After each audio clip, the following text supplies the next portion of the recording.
কাটোয়ার গর্ভ, কাটোয়ার পিকনিক স্পট, অজয় নদীর তীর আজ আমরা এসেছি। আর ওই হচ্ছে নতুন উজান ইকোহাট। যদি আপনি উজান ইকোহাটে রুম বুক করেন তাহলে নৌকা ভাড়া আপনার লাগবে না, সেটা প্যাকেজের সাথে।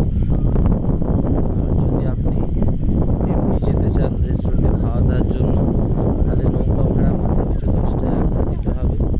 আর ওখানে এন্ট্রি মূল্য 5 টাকা টিকিট কেটে আপনাকে উজান ইকোহাটে ঢুকতে হবে রেস্টুরেন্টে। আর যারা গেস্ট হিসাবে আসে তাদের জন্য নৌকা বিহার ফ্রি, ওটা ইনক্লুডিং